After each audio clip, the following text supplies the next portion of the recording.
warahmatullahi wabarakatuh. Halo teman-teman, apa kabar semua? Saya harap kalian dalam kondisi yang baik-baik saja.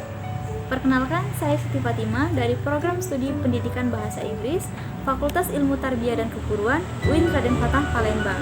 Saat ini, saya akan mempresentasikan tentang dasar-dasar pemahaman studi Islam, tugas yang diberikan oleh Bapak Mukti Ali MPD selaku dosen mata kuliah studi keislaman. Telah kita ketahui bahwa Islam merupakan agama terakhir sebagai penutup dari semua agama yang ada. Islam merupakan agama yang dibawakan oleh Nabi Muhammad SAW yang telah mendapat wahyu dari Allah Subhanahu wa Ta'ala. Islam merupakan agama yang bersifat universal.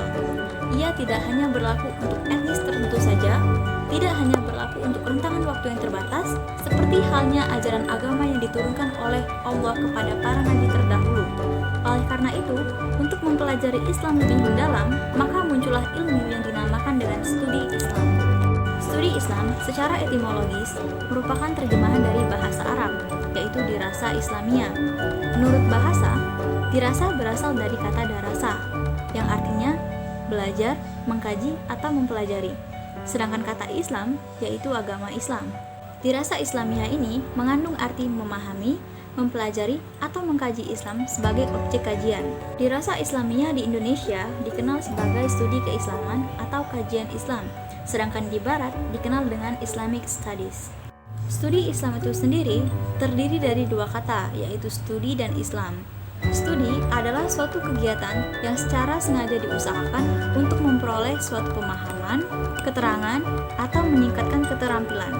Sedangkan ditinjau dari segi bahasanya, Islam merupakan masdar dari kata aslama, yuslimu, islaman, yang artinya taat, tunduk, patuh, dan berserah diri kepada Allah. Jadi, secara keseluruhan, studi Islam adalah usaha sadar dan sistematis untuk mengetahui dan memahami serta membahas secara mendalam tentang seluk-beluk atau hal-hal yang berhubungan dengan agama Islam, baik berhubungan dengan sejarah, ajaran, maupun praktik-praktik pelaksanaannya secara nyata dalam kehidupan sehari-hari. Studi Islam memiliki beberapa tujuan. Pertama, untuk mempelajari secara mendalam apa sebenarnya hakikat agama Islam.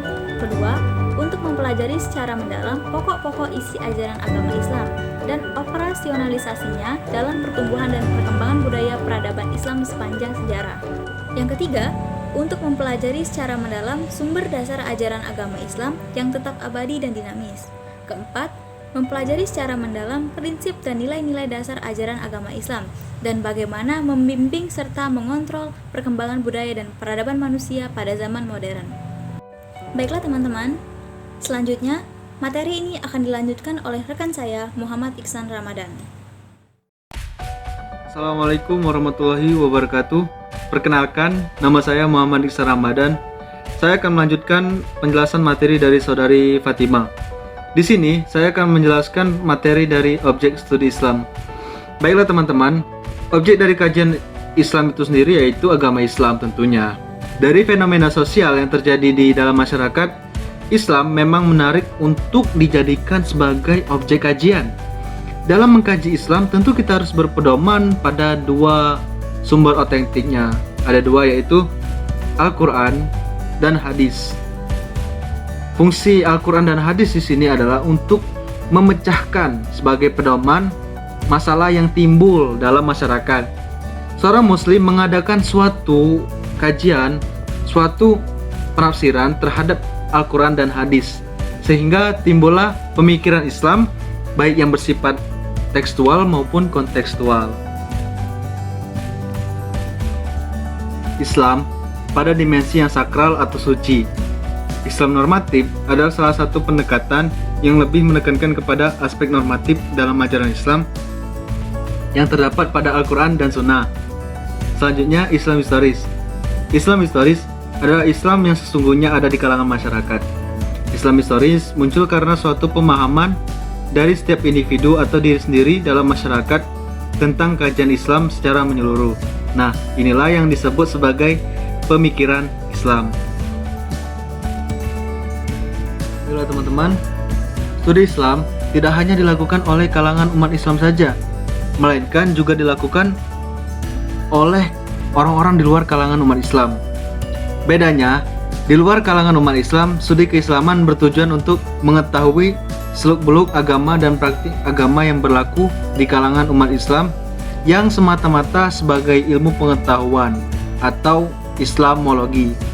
Tidak menutup kemungkinan banyaknya orang-orang di luar kalangan umat Islam yang mempelajari agama Islam dikarenakan rasa penasaran. Itulah timbulnya orang-orang mu'alaf yang di luar umat Islam lalu masuk agama Islam dikarenakan rasa penasaran lalu mencintai agama Islam. Demikian presentasi dari kami. Terima kasih, kami akhiri. Wassalamualaikum warahmatullahi wabarakatuh.